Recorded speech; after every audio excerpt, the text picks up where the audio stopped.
દર ગુરુવારે આપણો પ્રયત્ન પુષ્ટિ ભક્તિ સંપ્રદાયમાં નવયુવાનો જોડાય અને એમને પાયાથી આપણે પુષ્ટિ ભક્તિ સંપ્રદાયની સાચી સમજ આપીએ, જેથી કરીને સંપ્રદાયનું વર્તમાન સ્વરૂપ છે એ શ્રી મહાપ્રભુજીની વિચારધારાથી તદ્દન ભિન્ન છે.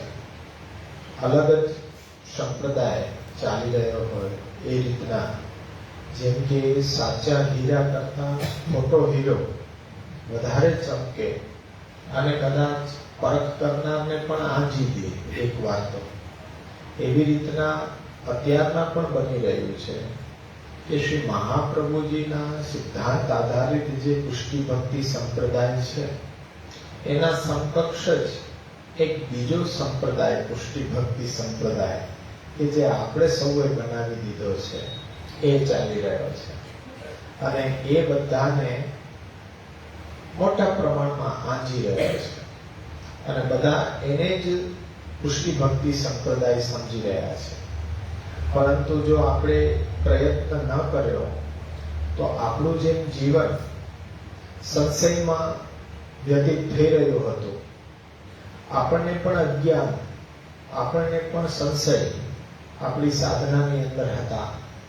પરંતુ શ્રી મહાપ્રભુની કૃપા થઈ અને આપણને કોઈ પણ પ્રસંગ દ્વારા શ્રી મહાપ્રભુજીની વાણીનો સંગ થયો તો આપણને ખ્યાલ આવ્યો કે ધર્મ શું છે, અધર્મ શું છે, વિવેક શું છે, અવિવેક શું છે. તો એ જેમ આપણને જ્ઞાન થયું તો હવે જીવનના ઉત્તરાર્ધની અંદર આપણે આપણા જીવનની દિશાને બદલી અને સાચી દિશા તરફ આપણે આજે ચાલી રહ્યા છીએ એમ આપણને વિશ્વાસ છે. કારણ કે શ્રી મહાપ્રભુજીની વાણી આધારિત આપણી સાધના પ્રણાલી, સેવા, કથા અને શરણાગતિ એનું નિર્વહન આપણે સૌ કરી રહ્યા છીએ. એટલે આપણને વિશ્વાસ છે કે શ્રી મહાપ્રભુજી જે નિર્દિષ્ટ કરેલા સિદ્ધાંતો પ્રમાણે આપણે ચાલી રહ્યા છીએ. એટલે પુષ્ટિ ભક્તિ સંપ્રદાયના સાચા સ્વરૂપને આપણે ઘણા વર્ષો પછી સમજી શક્યા. પણ આપણા ભવિષ્ય, આપણા બાળકો અને યુવાનો એને આવી પરિસ્થિતિ, સંશયવાળી પરિસ્થિતિમાંથી પસાર ન થવું પડે એટલા માટે આપણે સૌ એકત્રિત થઈ એવો પ્રયત્ન કરી રહ્યા છીએ કે યુવાનો પુષ્ટિ ભક્તિ સંપ્રદાયને સમજે. પાયાનું શિક્ષણ કે જે વર્તમાન સમયમાં બહુ એની ઉણપ છે, ઘણા બધા પ્રવચનો થઈ રહ્યા છે, પણ એ પ્રવચનો પોતાના મનગણંત સિદ્ધાંતો કહેવા અને જે પણ કંઈ તમને જ્ઞાન ન હોય એવા વિષયોને લઈને એના ઉપર બોલવું. પરંતુ સંપ્રદાયની અંદર જરૂરિયાત છે અધ્યયન, અધ્યાપન.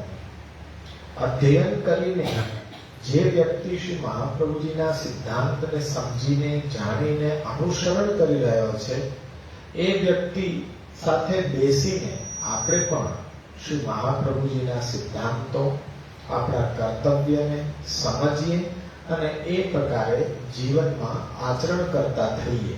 મુખ્યત્વે પ્રયોજન આ છે. આપણે એટલું તો સમજીએ છીએ કે એવું જરૂરી નથી કે કૃષ્ણ સેવા બધા કરે. સિદ્ધાંત મુખ્ય એ છે કૃષ્ણ સેવા સદા કાર્ય, પણ દરેકની પરિસ્થિતિ એવી નથી કે જે પોતાના સ્વગૃહમાં પધરાવીને સેવા કરી શકે. કારણ કે સંજોગ, પરિસ્થિતિ બધાની જુદી જુદી છે.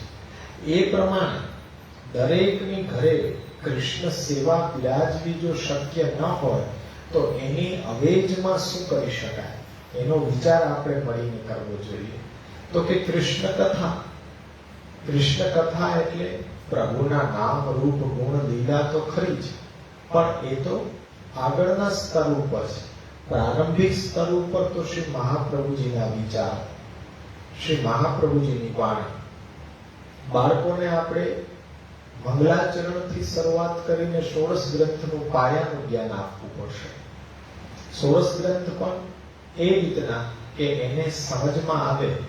ખાલી સિનોપ્સિસ વાઇઝ યજ્ઞાષ્ટકનો વર્ણનીય વિષય શું છે, બાલબોધનો વર્ણનીય વિષય શું છે, એને સરળતાથી એ જ્ઞાન થાય એ પ્રમાણે આપણે એને શીખવવું પડશે.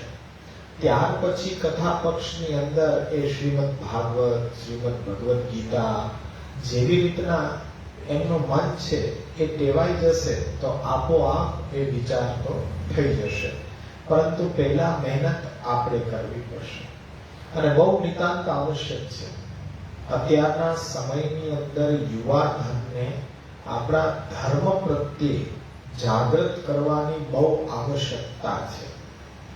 અત્યારનો સમય જે ચાલી રહ્યો છે એ સમયમાં જો આપણે જાગૃત થઈને એ મહેનત નથી કરી તો આવનારા ભવિષ્યની અંદર આપણી સંસ્કૃતિનો વિનાશ થઈ જશે. અત્યારના એ વિનાશનો આરંભ થઈ ગયો છે. આપણે નજરે નિહાળી રહ્યા છીએ. એમની વ્યવહાર, વર્તણૂક, જીવન પ્રણાલી, જીવન શૈલીને આપણે જોઈએ તો આપણને એમ લાગે કે આપણી સંસ્કૃતિને ભૂલીને એ ક્યાંક વિનાશ તરફ દોટ મૂકી રહ્યા છે. એના પ્રત્યે ચિંતિત થવું જોઈએ આપણે બધાએ.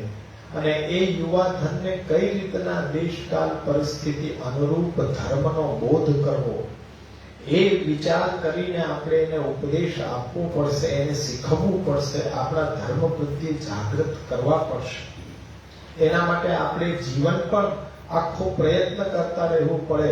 અત્યારના એ બીજ વાવવાનો સમય ચાલી રહ્યો છે, પણ એ પાક થશે, એનો પાકનો આનંદ આપણી આવનારી પેઢી લેશે. પણ અત્યારના આપણે બધાએ બેસીને એને સાચા સિદ્ધાંત અને સંપ્રદાયના સાચા સ્વરૂપથી અવગત કરાવવું પડશે. એમના હૃદયમાં રહેલા સંશયોને દૂર કરવા પડશે. એટલે કૃષ્ણ કથા તો આ રીતના એમની પાસે શરૂઆત કરાવી. એ પણ ન થઈ શકે તો કેવલ શ્રી કૃષ્ણ શરણમાં આટલું તો એમની પાસે બોલાવડાવીએ જ. આપણે પણ બેસીને અષ્ટાક્ષરની માલા કરીએ, એમની પાસે પણ કરાવડાવીએ. આ રીતના બાળપણથી જો આપણા પુષ્ટિ સંસ્કારોનું સિંચન કરશું, આપણા ઘરનું વાતાવરણ એકદમ પુષ્ટિ ભક્તિ માર્ગીય રાખશું તો આપણા બાળકો અને યુવાનો, મને વિશ્વાસ છે કે અવશ્ય આપણી ધરોહરને એ આગળ સુધી લઈ જશે. એટલે એ પ્રયત્નના રૂપમાં હાલાકી યુવા વર્ગ ઓછો આવી રહ્યો છે, પરંતુ એ જોઈ તો રહ્યો જ છે, આપણને સાંભળી તો રહ્યો જ છે. પરંતુ આપણે ક્યારેય પણ હિંમત નહીં હારીએ કે આજ નહીં તો આવતા સમયમાં આવશે, આવતા મહિને આવશે, આવતા 6 મહિને આવશે, આવતા વર્ષે આવશે, આવતા 10 વર્ષે આવશે, પણ આવશે તો ખરા. એટલે એ વિશ્વાસ સાથે આપણે બધાએ જ બેસીને નિરંતર આ વર્ગને ચલાવી રહ્યા છીએ. કારણ કે એક ભાવના આપણી એવી છે કે પુષ્ટિ ભક્તિ સંપ્રદાયમાં ભક્તિ માર્ગમાં ક્યારેય અવસ્થા બાધા નથી કરતી. ભક્તિમાં તો બધા આપણે યુવાન જ છીએ અને યુવાન જ રહેવું જોઈએ.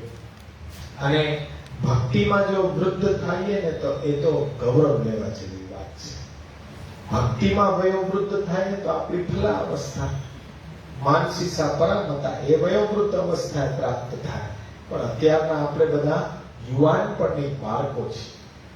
હજી તો ભક્તિ માર્ગની અંદર પાપા પગલી કરતા બાળકો છીએ. યુવાન એને કહેવાય કે જેની અંદર ઉત્સાહ શ્રી મહાપ્રભુજીના સિદ્ધાંત, એમની વાણી ગમે તે રીતે એ જીવનની અંદર આચરણ કરે અને કરાવે એવો જોમ, એવો ઉત્સાહ, એને જ યુવા અવસ્થા કહેવાય. પણ હજી તો આપણે જાણીએ છીએ કે મારા માટે શું હિત છે, શું અહિત છે, શું કરી શકાય, શું ન કરી શકાય. એટલે આપણે પણ આ પુષ્ટિ ભક્તિ સંપ્રદાયના બાલ મંદિરના બાળકો છીએ. એ રીતના આપણે અભ્યાસ કરીએ છીએ અને યુવાનોને પ્રેરણા આપીએ છીએ કે જો 80 વર્ષમાં પહોંચેલા વ્યક્તિ અભ્યાસ કરી શકતા હોય તો 25 વર્ષનો યુવાન શા માટે અભ્યાસ ન કરે? મને એમ થાય કે વેકેશનના સમયની અંદર 2 કલાક સુધી એ ક્રિકેટ બોક્સમાં રમવા જઈ શકતા હોય તો એ 15 મિનિટ કેમ ભગવદ્ ગીતા લઈને ન બેસી શકે? આપણે એને મંજૂરી આપતા હોઈએ કે રાતનો સમય છે, 9 વાગ્યાથી તૈયાર થઈને નીકળી જાય, રાતના 12 વાગ્યા સુધી ક્રિકેટ રમે 3 કલાક. જરૂરી છે મનોરંજન, પણ અડધી કલાક એ આપણું સ્વમાર્ગીય અધ્યયન કરીએ એવી પણ તો પ્રેરણા આપો. આજે યુવાનો એ આપણા વૈષ્ણવના પણ બાળકો જ્યારે ક્રિકેટ બોક્સ રમવાની વાત આવે ત્યારે 40 જણા ભેગા થઈ જાય અને અભ્યાસની વાત આવે ત્યારે એક જણો નહીં. એટલે બતાવી રહ્યું છે કે આપણે પુષ્ટિ માર્ગીય વૈષ્ણવોના ઘરની અંદર પણ આપણા બાળકોની અંદર ભગવદ આસક્તિની જગ્યાએ સંસાર આસક્તિ, લૌકિક આસક્તિ પ્રબળ થઈ રહી છે. એનાથી આપણે બધાએ ચિંતિત થવાની આવશ્યકતા છે. શું એક વખત પણ એ બાળકોને અહીંયા ન લઈ આવી શકાય? હવે તો પરીક્ષાનો સમય વીતી ગયો, હવે તો વેકેશનનો સમય આવી ગયો, તો શું આપણી હઠ પણ એ સારા કાર્ય માટે એની પાસે ન કરી શકાય કે આ ગુરુવારે તો તારે અમારી ભેગો આવવું જ પડશે, 1 કલાકનો મહાન ત્યાગ તારે કરીને અહીંયા બેસવું જ પડશે? તો એવી રીતના હઠ, એ સારા કાર્યોમાં હઠ કરવી એ તો જરૂરી છે અને આપણો હક છે. તો એ રીતના પણ લઈ આવી શકાય છે. પણ આપણું જ કંઈક વલણ એવું છે કે હા એ તો બાળકો છે ને, અત્યારના તો એની રમવા કૂદવાની ઉંમર છે ને, રમવા કૂદવા દે, પછી એ જ ચાલુ રહી આખું જીવન. એ બાળક ક્યારેય ગંભીર થાય જ નહીં, બાળક ક્યારેય મોટો થાય જ નહીં. પણ એને બાળપણથી જ શિક્ષા કરવી જરૂરી છે. બાળપણથી જ થોડું સ્ટ્રિક્ટ થવું જરૂરી છે. એના માટે કર્તવ્ય બોધ પણ એટલો જ જરૂરી છે. માતા છે એ બાળકને શીખવે, પ્રેમ પણ એટલો કરે, અને જ્યારે શિક્ષા કરવાની હોય ત્યારે એને 2 થપ્પડ પણ મારે તો આપણે એમ કહેવાય કે માતા નિર્દય હોય? ના ના, જેમ પ્રેમ જરૂરી છે એમ સજા પણ, શિક્ષા પણ એટલી જ જરૂરી છે. નહીતર તો બાળક કંઈ શીખી જ નહીં શકે. આજે સ્નેહ પ્રેમ જ પ્રેમ કરતા રહેશો તો બાળક ક્યારેય શીખી જ નહીં શકે. કારણ કે બાળકને જો કંઈ કહો નહીં અને બાળપણમાં બધું જવા દો તો એ શિક્ષાના અભાવે કેવું એનું જીવન પરિવર્તન થશે તમે સાંભળો. મમ્મીએ એક દિવસ સ્કૂલેથી આવતા બાળકનો બેગ ચેક કર્યો, એટલે બેગમાંથી પેન્સિલ નીકળી. ત્યારે એમ કીધું કે આ પેન્સિલ તો બાળકની તો છે, આ બીજી આવી ક્યાંથી? બાળક છે, રમતા હોય, કૂદતા હોય, લઈ લીધી હોય પેન્સિલ, એમાં કઈ ખીજાવા જેવું નથી. શિક્ષક કાલે આપી દેજે હો. પાછા 2-3 દિવસ ગયા ત્યારે કંપાસ બોક્સ આવ્યો આખો. એટલે કે બેટા આ તારો કંપાસ છે તો બીજાનો લઈ લીધો, ભૂલ થઈ ગઈ છે. બાળક છે ને, દફતર પેક કરવાની ઉતાવળ હોય, રજા પડી હોય એટલે તો ભાગ્ય આવે આવી ગઈ, કાલે આપી દે છે. 3-4 દિવસ ગયા આખું બેગ આવ્યું. અરે તારું બેગ તો છે, બીજાનું બેગ લઈએ ઉતાવળ હશે કે ઘરે આવવાની, એટલે પાછું દોસ્તારને આપી આવ્યું. કઈ કીધું જ નહીં. બાળક છે ને, બાળક છે, મોટો થયો, બેંક લૂંટી લીધી. એને શિક્ષક નહીં કે બીજામાં ઉપાડી આવીએ ત્યારે એ કેટલું ખરાબ કૃત્ય છે. એ શિક્ષા મળી જ નહીં, બેંક લૂંટી લીધી, પકડાઈ ગયો, જેલમાં નાખી દીધો. ત્યારે પૂછ્યું કે હવે તારે કોને મળવું છે? તો તમારા મમ્મીને બોલાવ્યું. એટલે મમ્મી આવ્યા તો કે મમ્મી તું પાસે આવ. એટલે કે ભાઈ આવ દીકરા, તારો મને હાથ આપ. અને હાથ આપ્યો ત્યાં બાળકે એ યુવાન થઈ ગયો, ત્યારે જોશથી બટકું ભરી લીધું. અને મમ્મીને એમ કીધું કે એક પેન્સિલ આવી હતી ત્યારે આ હાથ મારા ઉપર ઉપડવો જોઈતો હતો, એ ઉપડો નહીં ને તો મારી બીક એટલી ખુલી ગઈ કે આજે મેં આવું કૃત્ય કરી નાખ્યું, બેંક લૂંટી લીધી. આ ત્યારે જ કે પેન્સિલ આવી, કંપાસ બોક્સ આવ્યો, દફતર આવ્યું, ત્યારે ઉઠી જવું તો યોગ્ય સમય બાળક ઉપર હાથ ન ઉપડે તો બાળક જીવનની અંદર ઘડાય નહીં. યોગ્ય સમયે શિક્ષણ ન અપાય તો પછી આપણે જ વસવસો કરવાનો રહ્યો. સેવા કરવાની ના પાડે છે. હવે તો ઠાકોરજી ઘરમાં નહીં પધારે. અરે કેમ સેવા કરવાની ના પાડે? કંઈક તો કારણ હશે ને. કારણ આ સામે જ છે. અમે જ કારણ છીએ એટલે એ સેવા નથી કરતા.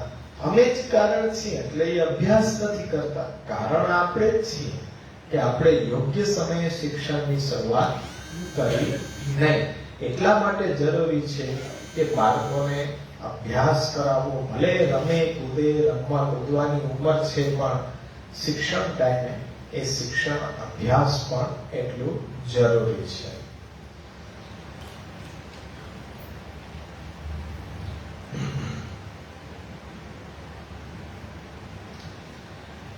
પ્રશ્ન આપણે જો કરીએ છીએ તો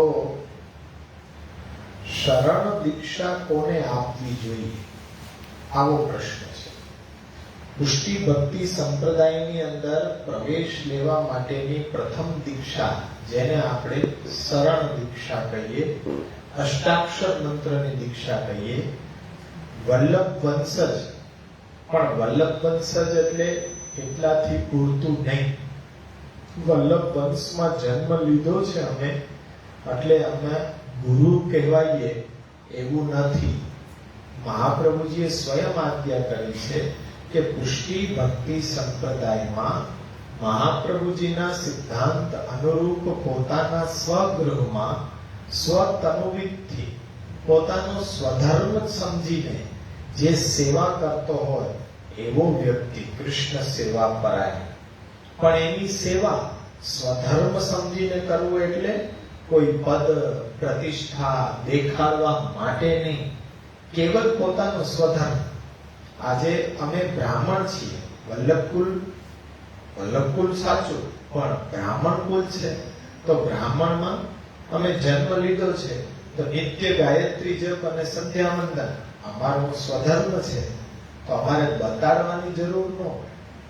અમે એકલા રૂમમાં બેસી અને સંધ્યા અને ગાયત્રી ઇત્યાદિ કરી લઈએ નિત્ય, અમારો સ્વધર્મ છે. પણ 4 જણા આવીને બેસે ત્યારે જ હું ગૌમુખી હાથમાં લાવું, ત્યારે જ સંધ્યાનો સાથ સામે લગડાવું અને તમને બધાને કંઈક છાપ જમાવવા માટે કે જુઓ જપપાઠ કરે છે, સંધ્યા કરે છે, આવું બતાવવાની આવશ્યકતા નહીં. જુઓ સેવા કરે છે, બતાડવાની આવશ્યકતા નહીં. એ તો આપણો સ્વધર્મ છે અને સ્વધર્મનો નિભાવ આપણી રીતે આપણા સ્વગૃહમાં કરવો જોઈએ. એ દંભ વગેરેથી રહિત હોવો જોઈએ. અને ભક્તિ કેવી રીતના શ્રીમદ ભાગવતમાંથી આપણે ભક્તિને સમજી રહ્યા છીએ, ભક્તિ શાસ્ત્રને, એનું પૂરેપૂરું જ્ઞાન એને હોવું જોઈએ. આ બધી વસ્તુ ક્યારે ખ્યાલ આવે કે જ્યારે આપણે પરીક્ષા કરીએ ત્યારે.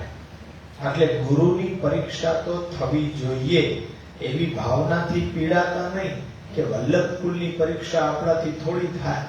અરે શ્રી મહાપ્રભુજી આપણા સૌના ગુરુ આપણને એ ઉપદેશ કરેલો છે કે ભાઈ તમે વલ્લભકુલને પણ ગુરુ બનાવતા પહેલા એ વ્યક્તિનો તમે વ્યવહાર, વાણી, વર્તન, વિચાર આ બધું પરીક્ષણ કરીને પછી નિર્ણય લેજો. એટલે એવો ગુરુ પ્રાપ્ત થાય તો સંપ્રદાયની અંદર પ્રવેશ લેવાની વાત આવે. એની પહેલા તો આપણે ગમે તેની પાસે નામ સાંભળી લઈએ તો એ નામ શું ફલીભૂત થઈ શકે? સ્વાતિ જલની બૂંદ હોય વરસાદની, એ સર્પના મોઢામાં જાય તો વરસાદનું જલ જ છે, એ ઝેર બની જાય, વિષ બની જાય, અને એ જ સીપમાં પડે તો મોતી બની જાય. કેમ આવું? પાત્ર ભેદ છે. અષ્ટાક્ષર તો એવું છે ને, ગમે તેના મુખથી સાંભળી અષ્ટાક્ષર તો અષ્ટાક્ષર છે ને? નહીં, પાત્ર ભેદ છે. સ્વાતિ જલની બૂંદ તો એ બૂંદ જ છે. સર્પના મોઢામાં પડશે તો વિષ થશે, અને સીપમાં જશે તો મોતી થઈ જશે. તો આ રીતના જ્યારે એ પાત્ર ભેદ છે ત્યારે અષ્ટાક્ષર પણ શ્રવણ કરવાની અંદર આપણે પણ એ કોની આગળથી લેવી એ વિચાર કરવો પહેલા આવશ્યક છે. અને ભલે બાળકોને આપણે લેવડાવીએ છીએ નામ દીક્ષા, બાળકો તો અબુદ્ધ હોય, નામ દીક્ષા ત્યારે લેવડાવવામાં એટલો બધો પ્રતિબંધ નથી, લેવડાવી શકાય. પરંતુ એ દીક્ષા એમના વડીલ વર્ગ પાસે ગીરવે મૂકેલી છે. કારણ કે બાળક તો જાણતો નથી કે મને કાનમાં શું સંભળાવો છો. અષ્ટાક્ષર મંત્ર કહેવાય એટલું એને જ્ઞાન નથી. પણ એ જ્ઞાન જેમ જેમ એનો બૌદ્ધિક વિકાસ થતો જશે, દેવાની જવાબદારી કોની છે? કે જેમણે માતા પિતાએ નામ અપાવડાવ્યું છે એ દીક્ષા પોતાની પાસે રાખેલી છે, અને પછી ધીમે ધીમે એ દીક્ષા એને આપશે. ત્યાં સુધી મોટાએ જાળવણી કરવી પડશે. એક અષ્ટાક્ષરની માળા એ બાળક તરફથી આપણે કરવી પડશે તો એની દીક્ષા આપણે ટકાવી શકશું. બાકી તો એ દીક્ષા નહીં ટકે. કાનમાં અષ્ટાક્ષર લેવડાવી લેશો, તમે જાળવણી ન કરો, એને કઈ શીખવો નહીં તો દીક્ષા નિરર્થક છે. એ દીક્ષાનો કોઈ અર્થ સરતો નથી. એટલે આપણે એટલા જવાબદાર હોઈએ કે આપણે નિભાવ કરશો. બાળક જ્યારે બોલતો થશે ત્યારે આખી માળા નહીં તો 10 વાર એને ગણીને એ અષ્ટાક્ષર મંત્ર બોલાવશે. શાસ્ત્ર જો કેટલું આપણે વિનમ્ર છે. શાસ્ત્ર એમ કે છે કે તમારાથી એક માળા ન થાય ને તો 10 વખત એ ઈષ્ટદેવના મંત્રનો જાપ કરી લ્યો તો તમારી દીક્ષા તો વિફલ થાય નહીં, એટલી તો કમસે કમ રહે. એટલે ઓછામાં ઓછું 10 વાર અષ્ટાક્ષર એ બોલી લ્યો તો કમસે કમ આપણી દીક્ષા તો વિફલ ન થાય, એ તો ટકી રહે. જેમ કે દીક્ષા મંત્રથી છે. જો મંત્ર જ ભૂલાઈ જાય તો પછી દીક્ષા કેવી રીતના ટકી શકે? આપણે એક પણ વખત મંત્રને બોલીએ નહીં તો એ દીક્ષા કેવી રીતના રહી શકે? જેમ કે જનોઈ છે તો આપણે બ્રાહ્મણ છે, ક્ષત્રિય છે, વૈશ્ય છે, જનોઈ ધારણ કરે તો એની અંદર આખી વિધિ સંસ્કાર છે. એની અંદર દેવતાઓને પ્રતિષ્ઠાપિત કરવામાં આવે, અને એ દેવતાને ત્યાં બિરાજવા માટે કાયમી ગાયત્રી જપ, સંધ્યા ઇત્યાદિ કરવી જરૂરી છે. ન કરો તો કહેવાની જરૂર નથી. એની અંદરથી દેવતા છે તિરોહિત થઈ જાય અને ખાલી એ સૂતરનો એક દોરી જેવું રહી જાય.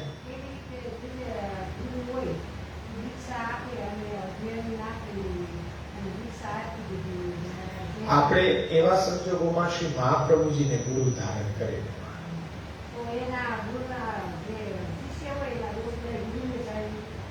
જો ગુરુ કેટલો સામર્થ્યવાન એવું છે કે ગુરુ છે ને એ દીક્ષા આપે છે તો એના તરફથી બધી જવાબદારી ગુરુ પોતાના ખભા ઉપર લે છે. એને યોગ્ય શિક્ષણ આપીને શિક્ષિત કરવાનો અને એને સ્વધર્મમાં સ્થિર કરવાની બધી જવાબદારી ગુરુના ખભા ઉપર છે. ગુરુનું તપોબળ એટલું છે કે શિષ્યના બધા જ પાપ ગુરુ પોતે એ પાચન કરી શકતો હોવો જોઈએ, એટલું સામર્થ્ય એનામાં હોવું જોઈએ. પણ જો એ યોગ્ય શિક્ષણ ન આપી શકે, સ્વધર્મમાં તમને સ્થિત ન કરી શકે, એટલે જ તો પ્રસંગ છે નિજ વાર્તા કે અજગરને જન્મ કેમ પ્રાપ્ત થાય કે તમે યોગ્ય શિક્ષણ આપીને તમને સ્વધર્મમાં અમે સ્થિર ન કરી શકીએ ને, તો પછી અમારો અવતાર અજગરનો સેવાનો આવે કે આ બધા પાપ છે એ ગુરુ ઉપર આવે, અને ગુરુ જો અષ્ટાક્ષર ન લેતો હોય તો પછી ચેલા કીડી બની ગયા. એટલે આપણે નથી કીડી થવું, નથી અમારે અજગર થવું. એટલે આપણે બે એકબીજા ઉપર ઉપકાર કરીએ કે મહાપ્રભુજીને ગુરુ માની આપ સામર્થ્યવાન છે, અમે સામર્થ્યવાન નથી, એટલે અમે પણ અષ્ટાક્ષર જપીએ, તમે પણ અષ્ટાક્ષર જપો. એટલે ના અમારે અજગર થવું પડે, ના તમારે કીડી થવું પડે. બાકી તો પાછું એ ઊભું જ રહે. અત્યારના મોસ્ટ ઓફ ઇટ છે ને, હવે માની લ્યો કે એવા સમયની અંદર એક સાથે બધાને દીક્ષા આપવામાં આવતી હોય તો ગુરુ એટલી જવાબદારી કેવી રીતના નિર્વહન કરી શકતો હશે? અને નથી કરી શકતો તો પછી દીક્ષા શા માટે આપી રહ્યો છે? એટલે આપણને સીધી ખબર પડી જાય ને કે દાળમાં કંઈક કાળું તો છે. જો એટલી બધી ગંભીર બાબત હોય તો આજે એવું સામર્થ્ય તો દેખાતું નથી, તો બધે પદાર્થને આ બ્રહ્મસંબંધ આપવાની શું જરૂર છે? નામ દીક્ષા આપે તો હજી કંઈક સમજાવે, પણ આ તો સીધે સીધું એ બ્રહ્મસંબંધ દીક્ષા જ આપી દે છે. તો એ એટલી બધું સરળતાથી કેમ?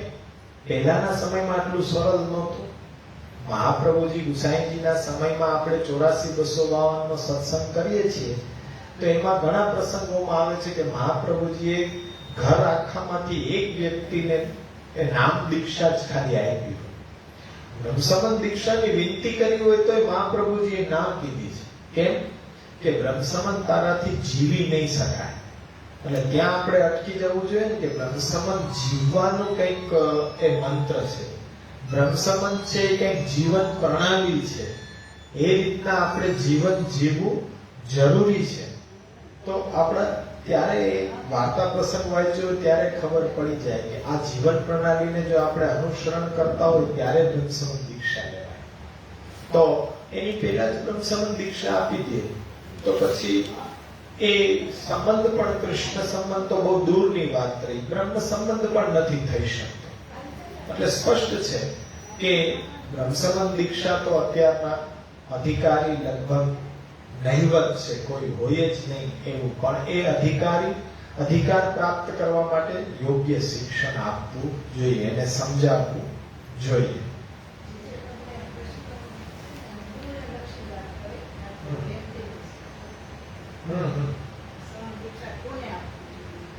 એટલે શરણ દીક્ષા કોને આગળથી લેવી જોઈએ, શરણ દીક્ષા કોને આપવી જોઈએ? તો શિષ્યગણ કે ભાઈ કોણ એવો અધિકારી છે કે જેને શરણ દીક્ષા દઈ શકાય. પણ શરણ દીક્ષા કોની આગળ લઈ શકાય? તો એ ગુરુ પ્રત્યે જાય છે. તો આપણી પાસે સીધો ઉત્તર છે કે ગુરુ સામર્થ્યવાન હોવો જોઈએ. કેવું સામર્થ્ય? જેમ શ્રી વલ્લભ કહે છે એવું સામર્થ્ય. કૃષ્ણ સેવા પરાયણતા, દંભાદિક રહિતતા, ભાગવત તત્વજ્ઞતા, આ ત્રણેય લક્ષણ હોવા જરૂરી છે. એક કે બે હોય તો નહીં ચાલે.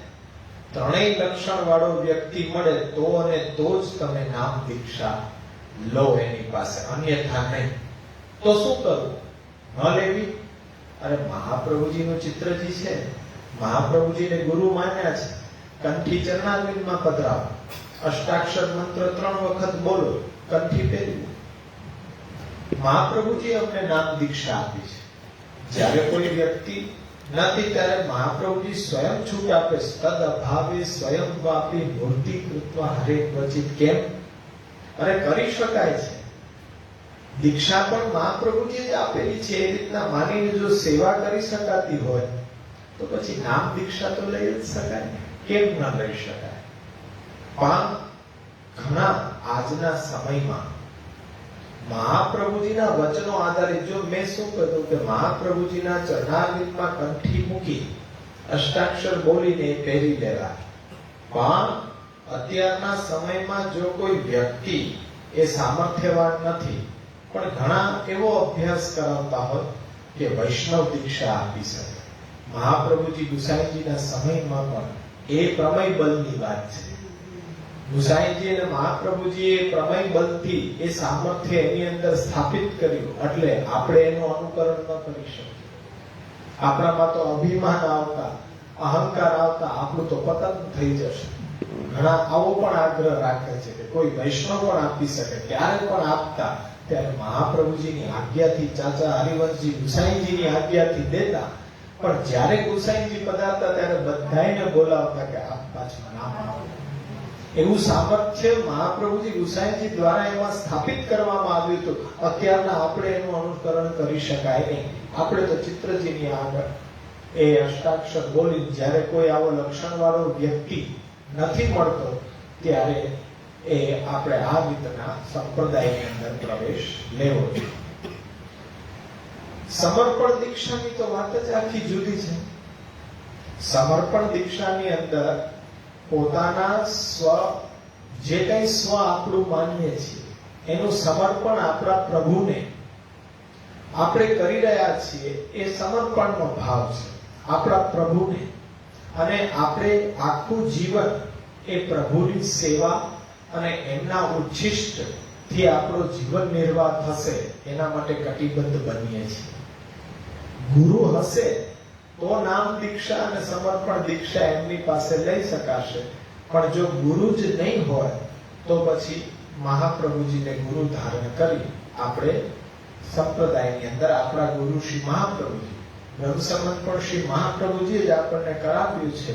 સેવાનો અધિકાર સ્પષ્ટ આપી રહ્યા છે. તદ અભાવે સ્વયં વાપી મૂર્તિ કૃત્વા હરે કોટી પરિચર્યામ સદા કોટ્યા તદ્રૂપમ તત્ર ચ સ્થિતમ. પુષ્ટ કરવાની પણ કોઈ જરૂર નથી. ગુરુ હોય જ નહીં તો બધી પુષ્ટ કોણ કરી દે? સ્વયં શ્રી મહાપ્રભુજી. સ્વયં શ્રી મહાપ્રભુજી એ સામર્થ્ય પ્રભુ એમની કાનીથી તો બિરાજે છે. મહાપ્રભુજી ગુસાઈજીની કાની આપો તો છો, તો મહાપ્રભુજીની કાનીથી એ પુષ્ટ પણ થઈ ગયા. પુષ્ટ કરાવ્યા વિના છે જ નહીં એવું બોલાય જ નહીં કે પુષ્ટ જ છે અમારા ઠાકોરજી. મહાપ્રભુજીની કાની દેતા હોય તો મહાપ્રભુજીના ભાવથી, અમારા ભાવથી એ પુષ્ટ જ છે પ્રભુ. પુષ્ટ કરાવવાની પણ આવશ્યકતા નથી. એટલે સૌથી પહેલો મુદ્દો એ છે કે ગુરુનું પરીક્ષણ કરવું નિતાંત આવશ્યક છે. પરીક્ષણ કર્યા વિના દીક્ષાનો સવાલ જ ઉભો થતો નથી. બ્રહ્મસંબંધ દીક્ષા તો બહુ દૂરની વાત છે. નામ દીક્ષા પણ અત્યારના આપણે લઈ શકાય નહીં. જે વ્યક્તિ કૃષ્ણ નામને વેચતો હોય એના મોઢેથી કૃષ્ણ નામ કેવી રીતના સાંભળી શકાય? સવાલ આ વિનો બોલે છે.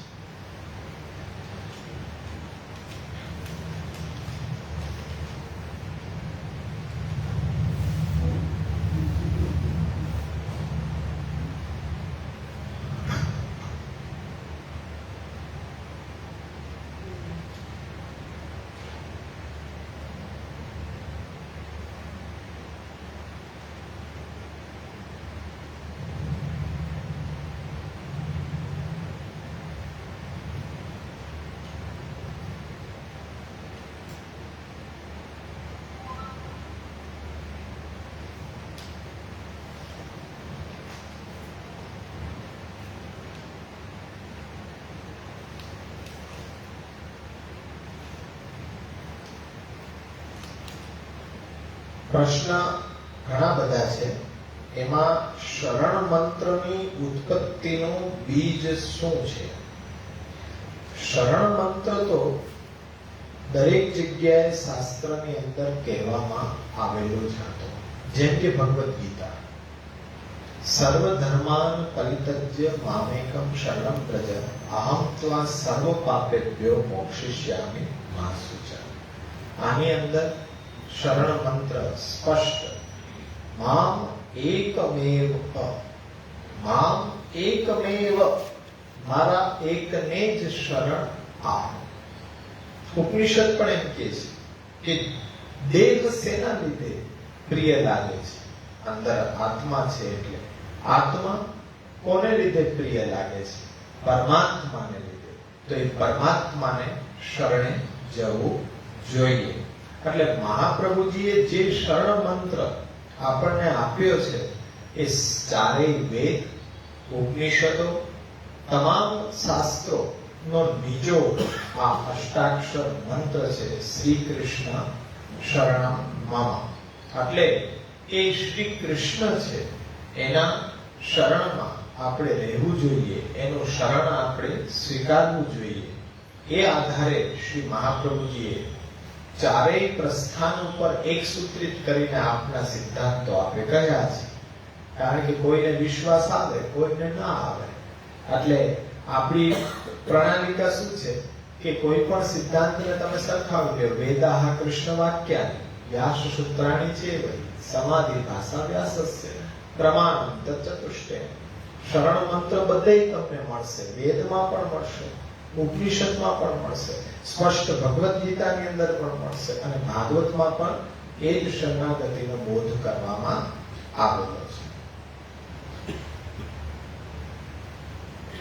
માર્ગમાં રુચિ કેવી રીતના થઈ શકે? આપણો વિષય અત્યારના એ ચાલુ જ છે કે માર્ગની અંદર રુચિ કેવી રીતના થાય. જેમ કે જો દેવીપણું હોય તો જ્યાંથી એ પ્રગટ થયો છે ત્યાં એની રુચિ અવશ્ય હોવાની. પ્રભુના મનથી પ્રવાહ સૃષ્ટિ ઉત્પન્ન થઈ તો પ્રવાહ એ સંસાર આસક્ત હોય તો સંસારમાં જ આસક્તિ સ્વગત એની હોય તો પ્રવાહી કહેવાય. વચસા વેદ માર્ગમ, વાણી દ્વારા આપે મર્યાદા માર્ગની સૃષ્ટિ ઉત્પન્ન કરી તો એમને પ્રભુના સ્વરૂપ કરતા વધારે પ્રભુના નામ રૂપ ગુણનું ચિંતન કરવામાં અને પ્રભુના શબ્દો એ શબ્દ પ્રમાણ ઉપર વધારે ભાર રહેશે. રુચિ એની સ્વગત છે. અને પુષ્ટિમ કાયેન નિશ્ચય, જો ભગવાનના નિજ શ્રેયંગની સૃષ્ટિ છે તો એને ક્યાંય આનંદ નહીં આવે, નહીં સંસારમાં આવશે, નહીં એને શાસ્ત્રના વચનથી તૃપ્તિ થશે. એને તો સાક્ષાત શ્રી કૃષ્ણની પ્રાપ્તિ થશે ને ત્યારે જ એ સેવા દ્વારા જ તૃપ્ત થશે. તો એ પ્રમાણે જો આપણું દેવીપણું હશે તો અવશ્ય સત્સંગની અંદર આપણે એ રુચિ કેળવતા થશો. અને મહાપ્રભુજીના વાક્યને શ્રવણ કરતા જ આપણી અંદર એક પ્રકારનું મહાપ્રભુજી પ્રત્યે આકર્ષણ ઊભું થશે. ત્યારથી આપણને સત્સંગમાં જો રુચિ થાય તો ખરેખર મહાપ્રભુજી પણ આજ્ઞા કરે છે કે ભાઈ આ પુષ્ટિ ભક્તિ સંપ્રદાયમાં કઈ બધાય આવી જશો તો બધાય ફલને પામશો જરૂરી નથી. પરંતુ ફલ ક્યારે મળશે? જેના ઉપર ભગવત કૃપા હશે એમ. ભગવત કૃપાનો તાળો કેમ મેળવશો? માર્ગમાં રુચિ. રુચિનો તાળો કેમ મેળવશો? કે એ અભ્યાસ કરવા માટે ઈચ્છુક છે, અભ્યાસ કરીને એ પ્રમાણે આચરણ કરવા માટે જિજ્ઞાસા બતાડી રહ્યા છે. ખાલી જાણવા સુધી સીમિત નથી રહેતો, પણ એને આચરણમાં પણ મૂકવા માટે એ જિજ્ઞાસુ જ્યારે જોવામાં આવે છે ત્યારે અવશ્ય એને માર્ગમાં રુચિ છે નિશ્ચય થાય છે. જો અભ્યાસ સિવાય અહીંયા કંઈ પણ આપણે કાર્યક્રમ બીજો નથી, છતાં પણ આપ લોકો આવ્યા તો નિશ્ચય થાય ને કે માર્ગ રુચિ છે તો જ આ જગ્યા ઉપર એ આવી શકે. બાકી તો શું આ એરિયામાં આટલા જ વૈષ્ણવ છે? નહીં, આમ વૈષ્ણવ ઘણા પણ હો એ વાત આવી. આમ રુચિ બતાય પણ કૃષ્ણ અધરામૃત સ્વાદમાં રુચિ ન સંશય, એમાં કોઈ સંશયનું સ્થાન નથી. હમણાં જો એ આગ્રહ હોય તો રુચિ વધી જાય, પણ કેવલ મહાપ્રભુજીની વાણીનો અધરામૃત હોય તો એ લેવા વાળો વર્ગ બહુ ઓછો છે.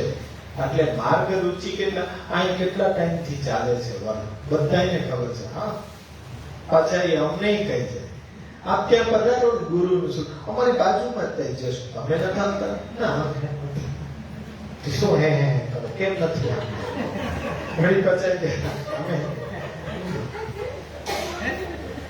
હવે આપણને તો એમ જ થાય કે કદાચ ઉપરનો માળ ભાડે જ આપી દીધો છે, ભગવાનની દયાથી સાવ ખાલી જ છે પહેલાથી.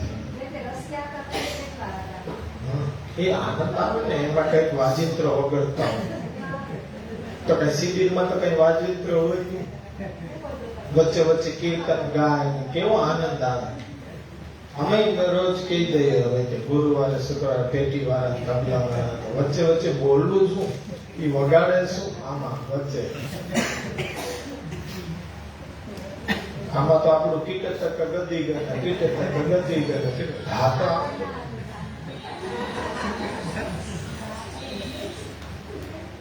પછીનો પ્રશ્ન છે કે દીક્ષા લેવાનો સમય કયો?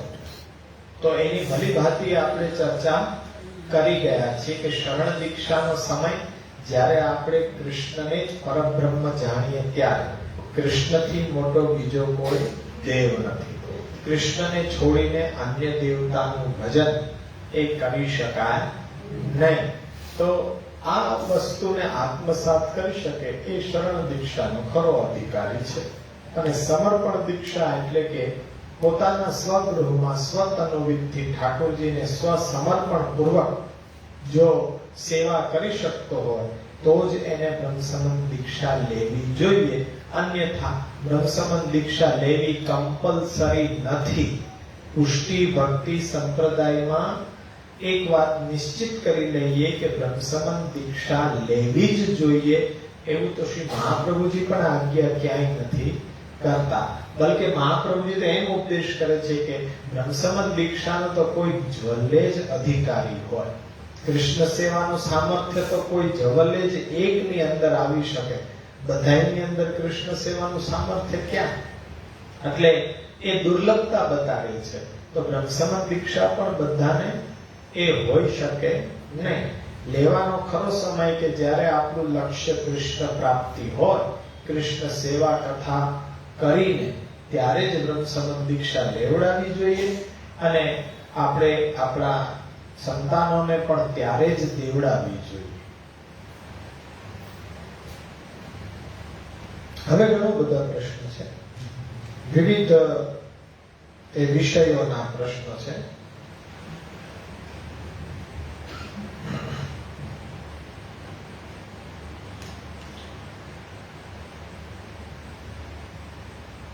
અલગ અલગ પ્રકારના કર્મ માર્ગ અને જ્ઞાન માર્ગ નું સાચું સ્વરૂપ કયું હોઈ શકે? જો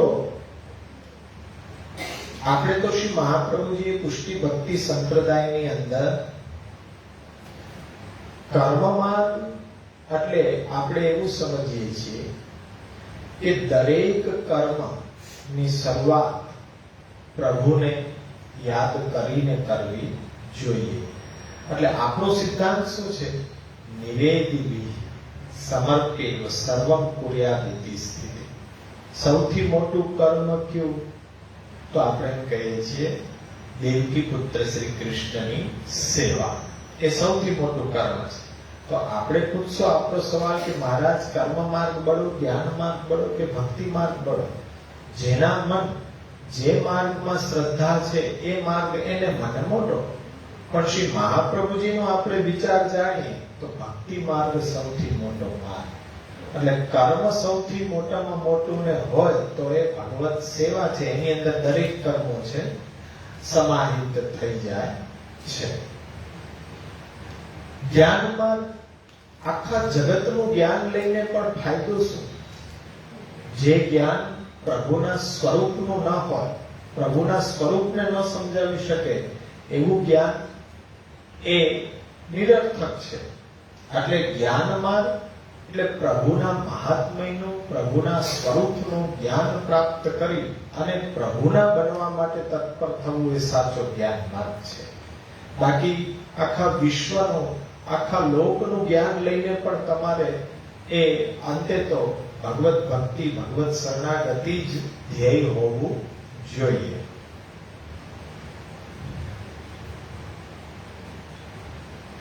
આ આપણે આવતા વખતે લેશો કે ધર્મ ક્ષરતી કીર્તના સેવા સાથે કઈ રીતે જોડવું. પછીનો ક્વેશ્ચન છે વિરુદ્ધ ધર્માશ્રય એટલે શું? વિરુદ્ધ ધર્માશ્રય એટલે કે જેમ કે આપણે એક કાલમાં એક જ ક્રિયા આપણે કરી શકીએ, આપણું સીમિત સામર્થ્ય છે.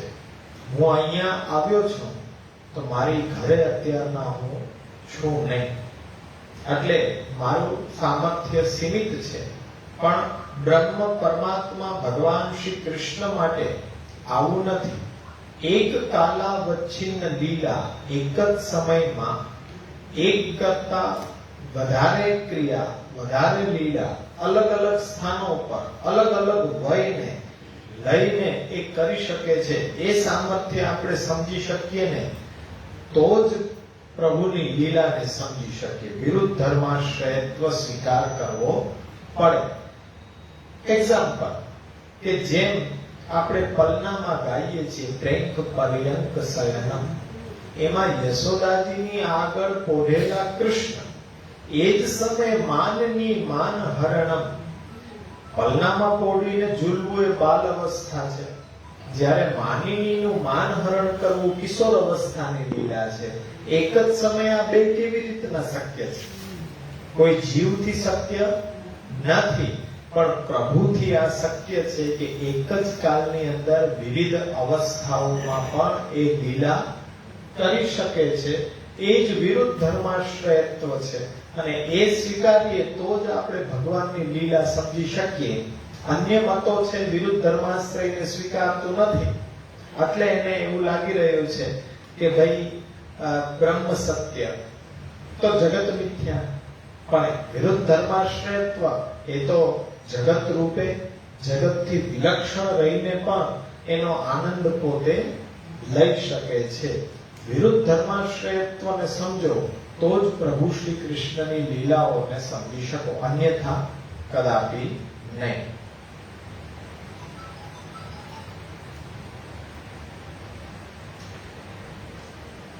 જારીજી ભરતા વખતે અમારા ઘરની અંદર એ જારીજી ભરતા વખતે નવરત્ન ગ્રંથનો પાઠ થાય છે, અને જારીજી પધરાવતા વખતે શ્રી યમનાષ્ટકનો પાઠ થાય છે.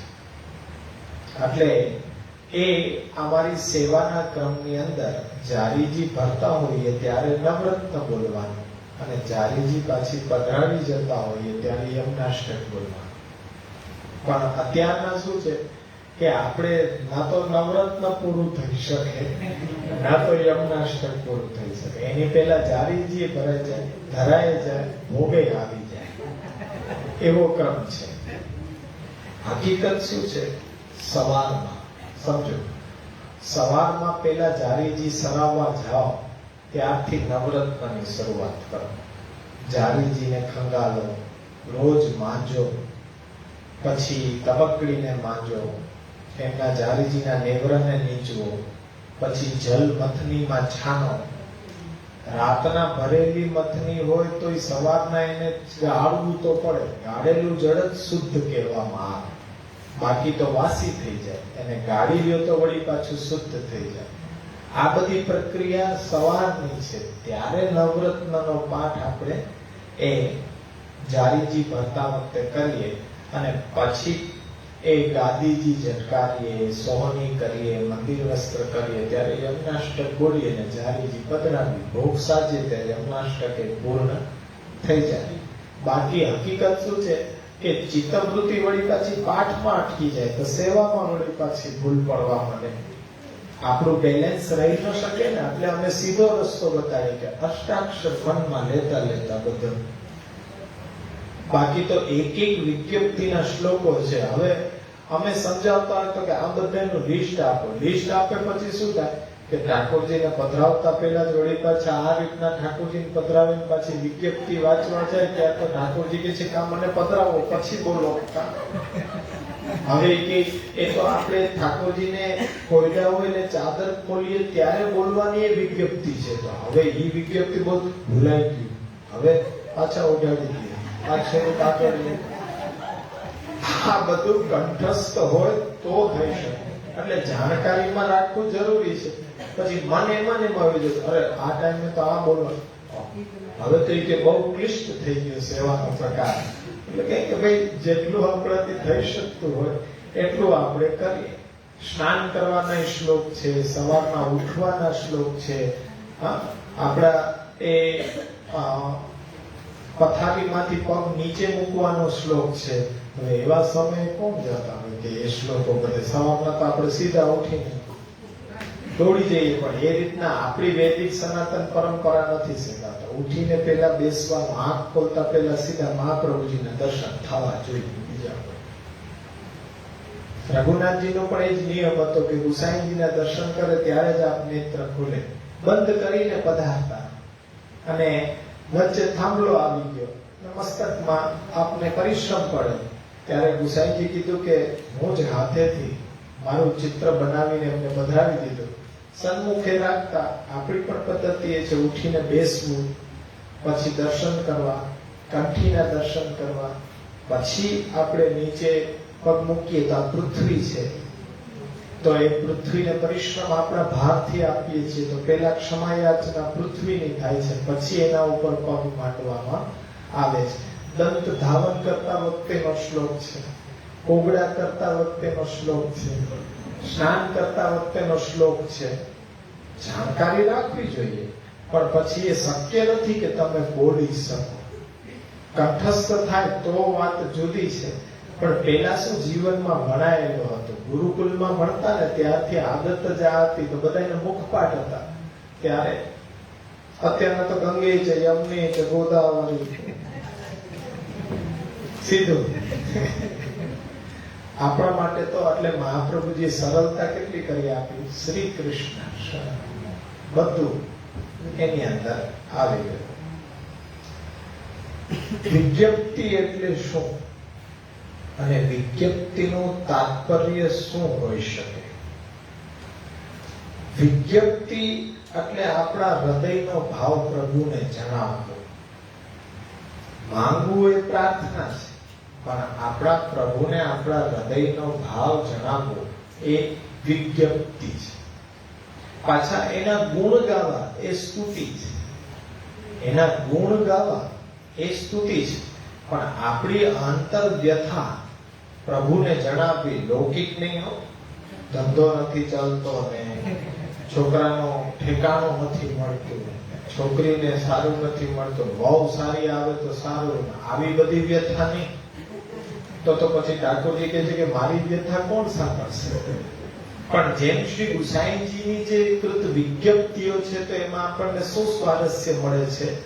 પ્રભુના વિયોગની અંદર પરિસ્થિતિ શું છે એ જણાવવા માટે એ વિજ્ઞપ્તિ એટલે વિશેષ પ્રકારની જ્ઞાપના જણાવવું, પણ વિશેષ પ્રકારે જણાવવું કે અમારી શું વ્યથા છે.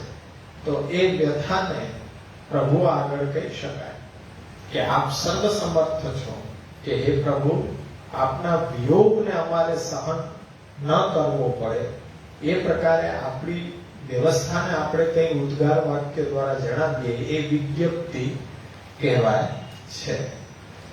એટલે અત્યારના તો આપણામાં તો બહુ એવું કઈ હોતું નથી જણાવવાનું પ્રભુને, કારણ કે વિશેષ કોઈ કાર્ય આપણે કરતા જ નથી. સેવા સંબંધી સેવા છે તો એ કર્મ જળ જેવી છે કે આટલાથી આટલામાં ફરક પડી ગયો હોય તો કાંઈ તો આપણું તો મન ઉદ્વેગયુક્ત થઈ જાય. જારીજી કે જમણી બાજુ પધરાવી દીધી, મહાન અપરાધ થઈ ગયો, ડાબી બાજુ આવે જરી તો મહાન અપરાધ થઈ ગયો. સેવા કરતા બીને ડરીને સેવા કરતા હોઈએ, આમ થઈ જશે તેમ થઈ જશે, એટલે ત્યાં તો પછી વિજ્ઞાપના કરવાની તો કઈ અર્થ જ ન આવે કે હે પ્રભુ આપનું શરણ ક્યારેય છૂટે નહીં. શ્રી હરિરાયજીએ શિક્ષાપત્રમાં સંયોગ રસ કરતા વિપ્રયોગને વિશેષ શા માટે કર્યો છે?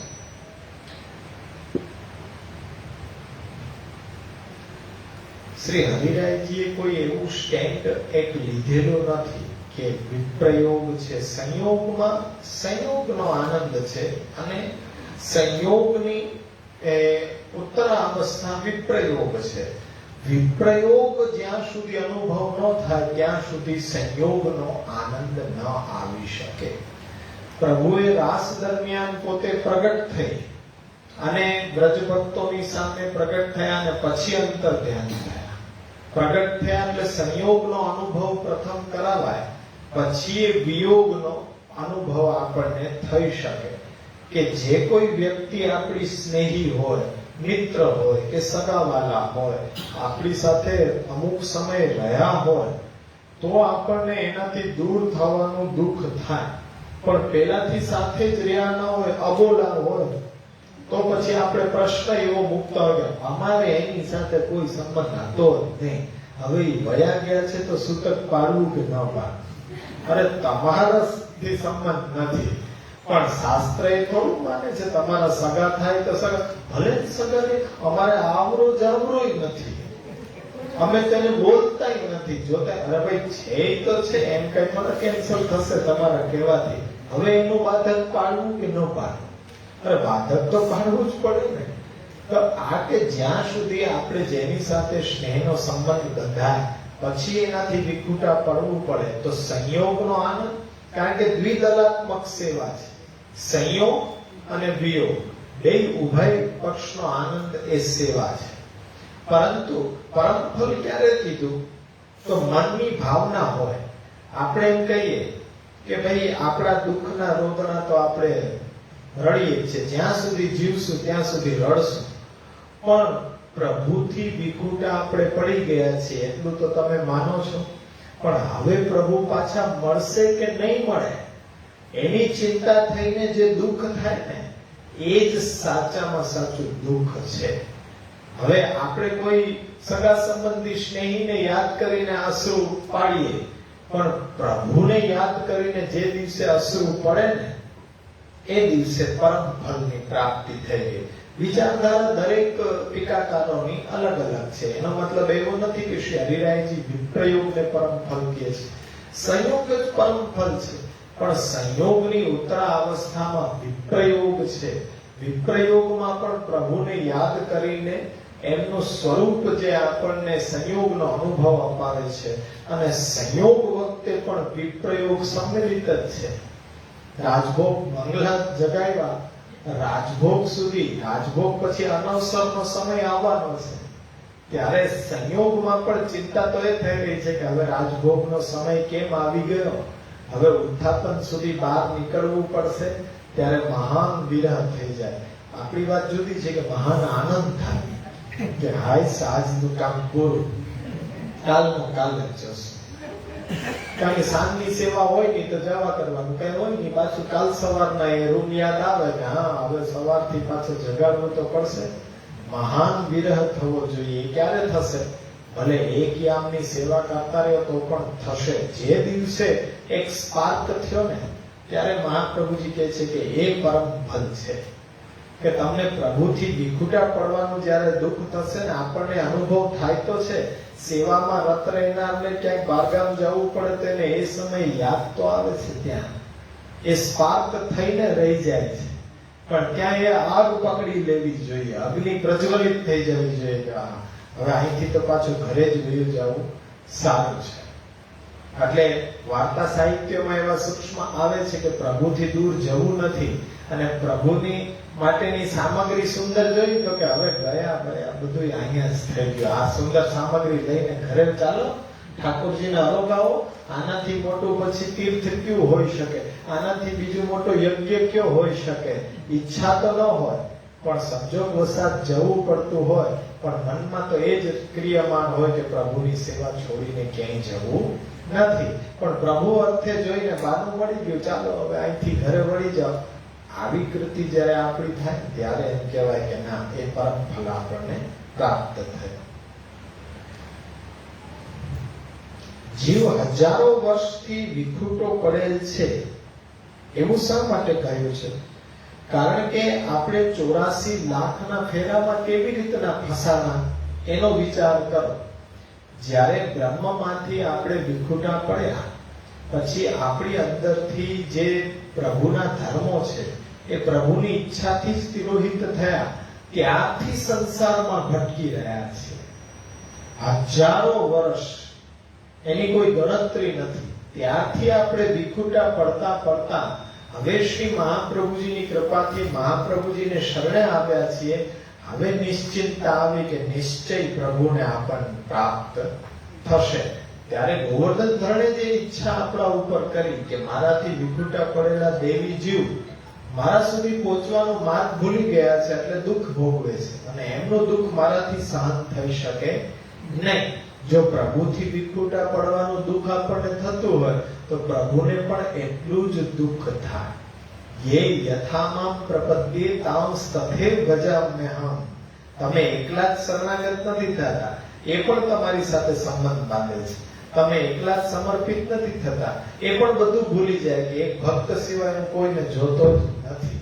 તો એ તમારા માટે એ પણ બંધાઈ જાય છે. તો એ ભગવાન આપણી સાથે બંધાય એવો સંબંધ, અને તમે દુઃખી થાવ છો એટલા જ પ્રભુ પણ એ દુઃખી થઈ રહ્યા છે. બાકી તો ગુસાઈજીને કેમ વિપ્રયોગ થાય? પ્રભુની લીલા કે સંયોગનો આનંદ લીધો છે, પણ વિપ્રયોગનો પણ આનંદ લ્યો. અંધકારને જુઓ તો પ્રકાશની કિંમત થાય ને. કડવું ચાખ્યું હોય તો મિષ્ટાનની એ તમને ખ્યાલ આવે ને કેવું હોય મિષ્ટાન. ડાયાબિટીસ વાળાને પૂછો, મિષ્ટાનનો સ્વાદ આપણને ખબર ન પડે, આપણે તો લેવાનું જ હોય, પણ એમને લીધેલું છે હવે બંધ થયું છે ને પછી એક દિવસ જો મળે છે ને તો જાણે અમૃત મોઢામાં મૂક્યું હોય એવો અનુભવ કરે. એટલે એને પૂછાય કે ભાઈ મીઠું કેવું લાગે? કડવું તો દવા લઈ લઈને એ આખું જીવન હવે જીવવાનું છે, પણ એ મીઠાશ કે એને ઈ ખબર પડે. આપણે ન વર્તી શકીએ. કોઈ આપણને એમ કે ગુલાબ જાંબુનો સ્વાદ કેવો હોય તો રોજ હર વખતે ખાતા હોય, એમાં ન હોય ગુલાબ જાંબુ. પણ ડાયાબિટીસ વાળાને તો એક મળી જાય ને તો એમ થાય કે ઓહ અચીવમેન્ટ, કઈક આજે ગુલાબ જાંબુ પડ્યું.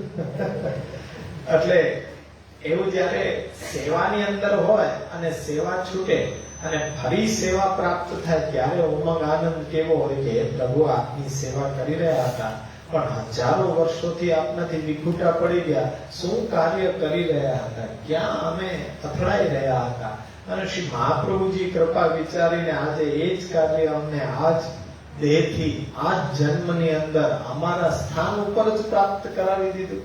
ત્યારે અહોભાવ થાય. બાકી આપણને દર્શન કરતા કે બહુ કોઈને ખાલી એટલો જ કાર્યક્રમ રાખ્યો હોય તો કે મહાપ્રભુજીના ચિત્રજીના દર્શન કરીને બે શબ્દ કયો, શું તમારા મનમાં ભાવ જાગે છે? બધા મૌન જ રહે, કઈ જાગતો નથી. મહાપ્રભુજીના દર્શન કરો, શું તમને પ્રેરણા થાય છે? શું ઉપદેશ પ્રાપ્ત થાય છે?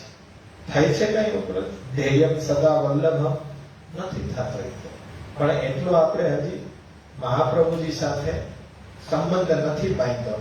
બાકી તો એ દરેક ઉપર યહી તેહી તેહી યહી કછું ન સંદેહ થાય છે. મુખારબિંદની ઝાંખી કરતા કે મારા પ્રભુ એ આ જ પ્રભુ છે કે જે આ પ્રભુ છે. દેવીપણાનું તો એ લક્ષણ છે, પણ એ બધી બહુ આગળના સ્તરની વાત છે. આપણા માટે તો એકદમ પ્રાયોરિટીનો આ સ્તર છે.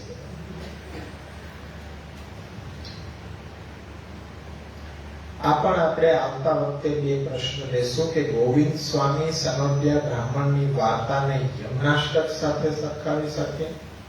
પછી શ્રી મહાપ્રભુજીનું પ્રાગટ્ય પુષ્ટિજીવો માટે થયેલ છે, તો પુષ્ટિ પ્રવાહ મર્યાદા ગ્રંથમાં જીવોના જુદા જુદા વર્ગીકરણ કરેલે છે, તો અન્ય જીવો પુષ્ટિ માર્ગમાં ગણી શકાય કે નહીં?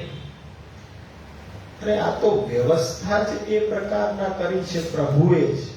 પ્રભુએ રમણ અર્થે બહુ સિમ્પલ ભાષાની અંદર સમજાવી દઉં કે પ્રભુને રંગમંચ ઉપર એક નાટક ભજવ્યું છે. નાટક ભજવવાની અંદર ત્યાં કોઈ હીરો જોશે, હીરોની સામે હિરોઈન પણ જોશે, અને પાછો વિલન પણ જોશે. એટલે પ્રભુએ દરેક જીવોને એક જેવા ન બનાવ્યા, અલગ અલગ બનાવ્યા. કેમ કે એમને રમણ કરવું છે. રમણ કરવા માટે પુષ્ટિ જીવો એ પોતાના સેવા માટે પોતે હીરો છે, તો હીરોને પ્રેમ કરવા વાળા પુષ્ટિ જીવોને પોતે મોકલા છે. જ્યારે મર્યાદા જીવો છે, પ્રભુના એ વાણીને અવગાહન કરવા વાળા જીવો છે, અને પ્રવાહી જીવો છે, તો એને હંમેશા પ્રભુ એ સંસારમાં જ રાખવા માંગે છે. એવું શા માટે? કે પ્રભુને જ્યાં સુધી રમવાની ઈચ્છા છે ત્યાં સુધી એ રંગમંચ ઉપર કલાકાર તો જોશે. હવે વેદમાં કીધેલા સાધનો કરીને મર્યાદા સૃષ્ટિ છે મોક્ષ મેળવી લેશે, અને પુષ્ટિજીવો છે એ ભક્તિ કરીને પ્રભુને પ્રાપ્ત કરી લેશે. એટલે રંગમંચ ઉપરથી એ તો હટી જશે, પણ પ્રભુને જ્યાં સુધી રમણ કરવું છે ત્યાં સુધી લીલાની સાતત્ય માટે પ્રવાહ સૃષ્ટિ જરૂરી છે.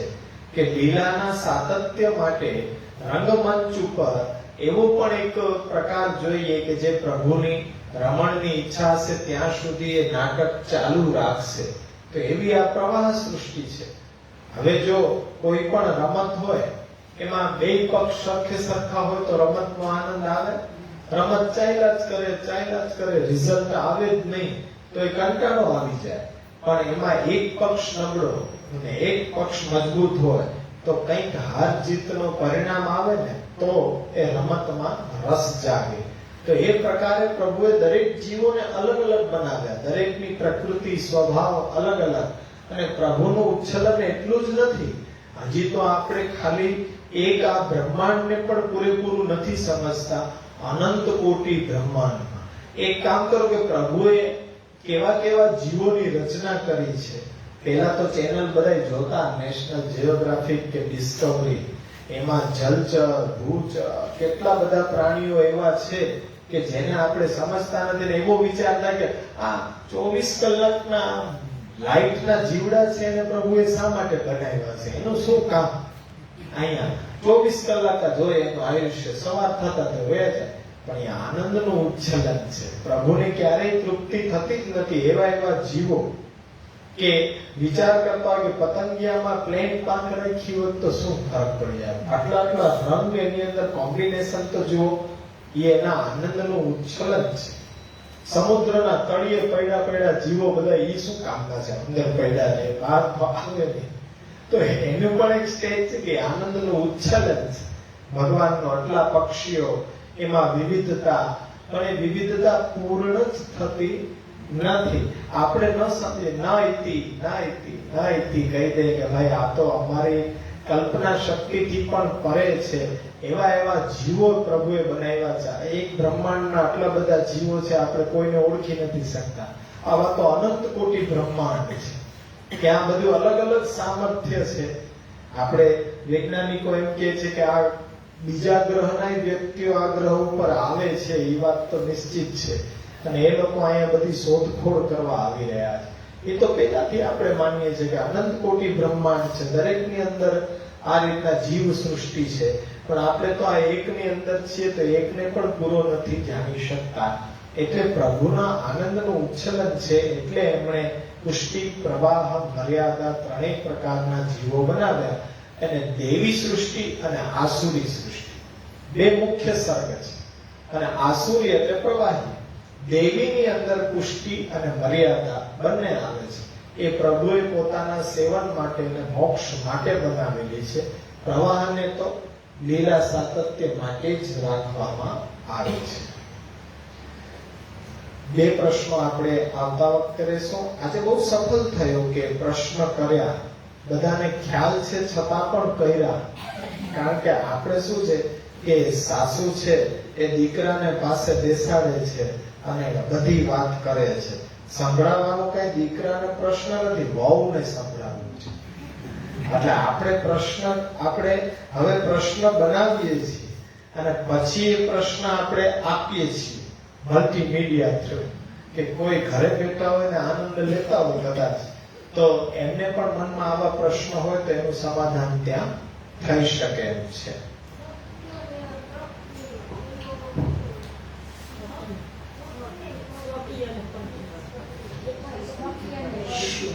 હા, સ્વકીય એટલે આપણા, પણ જે આપણા ન હોય એ બધા પરકીય. એ લીલાનો ભેદ છે, સ્વકીય અને પરકીય. બરોબર? પણ પ્રભુ માટે તો બધા સ્વકીય છે.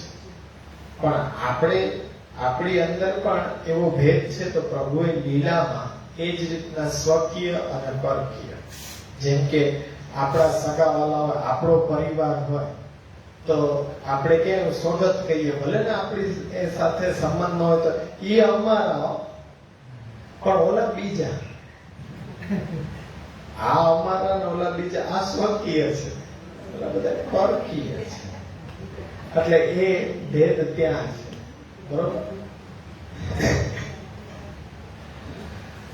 પ્રશ્ન છે ને, જો તમે પૂછો છો એમાં કોઈ ભેદ નથી, પણ એ પ્રશ્ન એક જઈ રહ્યો છે ઉત્તરમાં, બીજો જઈ રહ્યો છે દક્ષિણમાં, ત્રીજો જઈ રહ્યો છે પૂર્વમાં, પશ્ચિમમાં, ક્યારેક ગ્રંથ વચ્ચે આવી રહ્યો છે, ક્યારેક સેવા આવી રહી છે.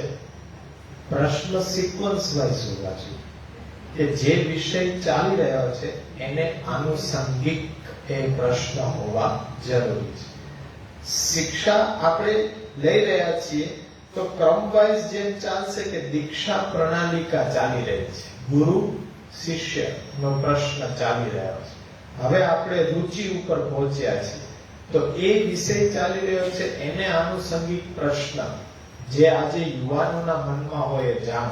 જેમ કે પૂછા, દીક્ષા દેવાનો અધિકાર ખરો કોને છે? એમાં નામ દીક્ષા અને બ્રહ્મસંબંધ દીક્ષા લેવાનો ખરો સમય કયો? આપણે એને જણાવવું છે કે હકીકતે દીક્ષા ત્યારે લેવાય, બાળપણથી લઈ યોગ્ય નથી. સંપ્રદાયની શરૂઆત કઈ રીતના થઈ શકે? ગુરુના લક્ષણો શું? તો આ પ્રશ્ન શું છે કે જે આપણે વિષય ચાલી રહ્યો છે ને એ વિષયના અનુસંધાનમાં ચાલે. એટલે પ્રશ્ન એ રીતના કરો કે જે વિષય ચાલી રહ્યો છે, પુસ્તક તમારી પાસે છે, એની અંદરથી પ્રશ્ન કરો કે આખો મુદ્દો એ પ્રશ્નની અંદર સમાહિત થઈ જાય. પણ આ રીતના પ્રશ્નનો જવાબ આપીએ પણ જે મેસેજ આપણે કન્વે કરાવવો છે એ નહીં થઈ શકે, કારણ કે એ લોકોને તો ખ્યાલ જ નથી કે શિક્ષાપત્ર વિશે હરિરાયજી કૃત આમાં છે. હવે એ સંયોગ ને વિપ્રયોગ યુવાનોને તો ક્યાંથી ખબર હોય કે આ સંયોગ ને વિપ્રયોગ શું છે? એટલે આપણે પ્રશ્ન છે તો વોટ્સએપના માધ્યમથી મને પૂછી લેવા, પણ અહીં તો આપણે ટુ ધી પોઈન્ટ આગળ જવાનું છે. અને એ આગળ ચાલતા ચાલતા ગ્રંથો સુધી. એકવાર તો અમે ગ્રંથ ઉપર આવીને પાછા નીચે ઉતરી ગયા, પાછા 16 ગ્રંથમાં આગળ વધી ગયા હતા. અમે ચાલતું હતું ધીમે ધીમે, પણ હવે ફરીથી પાછું ચાલુ થયું. અમને તો વાંધો નથી, એક ને એક વાર વિદ્યાર્થી બદલતા રહે, પણ શિક્ષકને તો દર વર્ષે એ જ ભણાવવાનું ને કે ચાલો ભાઈ પહેલો પાઠ કાઢો, આ જ રીતના. એટલે એ કોઈ વાંધો નથી, પણ આપણે થોડા ત્વરિત આગળ વધીએ જેથી કરીને આટલા આવે છે એમાં કઈ ઘટાડો ન થઈ જાય. ત્યાં તો એક ને એક વાત ચાલતી હોય, કઈ જાણવા નથી મળતું. અમુક જિજ્ઞાસુ ઉત્કંઠ કેમ ઊંચો કરે કે કઈક જાણવા મળશે, પછી એની વાત આવે એટલે બિચારાનો કંઠ નીચો થઈ જાય. એટલે આજ વખતે થોડુંક 9:30 થઈ ગયા, 9 વાગ્યાનો આપણો ટાઈમ છે. એટલે 9 થી 10, કારણ કે 10:30 થઈ ગયા એટલે બધાની મુખાકૃતિ પાછી એ સમાધિ અવસ્થામાં પહોંચે એની પહેલા આપણે દ્રઢ કરી લેવું જોઈએ. જો સમાધિ લાગી જાય તો તમને પાછી તોડાવી પડે સમાધિ. તો પાછું આપણું સામર્થ્ય નથી ને 9:45 થી 9:12, પછી 9:12 સુધી સમાધિ લાગી જાય તો સારી, કારણ કે પાછળથી ચા ને બધું હોય. અહીં તો કઈ નથી, પાછું ઘર સુધી જવું તો એમ ને જોકા ખાતા ખાતા દ્રઢયિન ચરણન કેરો ભરોસો, દ્રઢયિન ચરણન કેરો શ્રી વલ્લભ નખન ચંદ્ર ચટારિન સદયુગ માજન કેરો ભરોસો.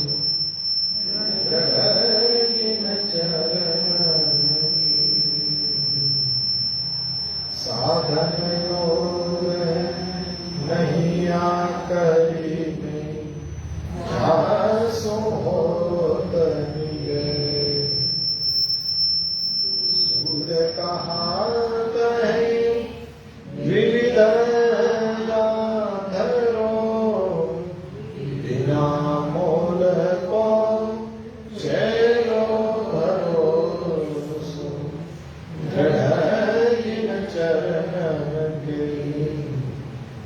जिन चरणन केरो भरोसो दृढ़ जिन चरणन के। श्री वल्लभाधीश की, श्री गोपीनाथ जी परम दयाल की, श्री गोसाई जी परम दयाल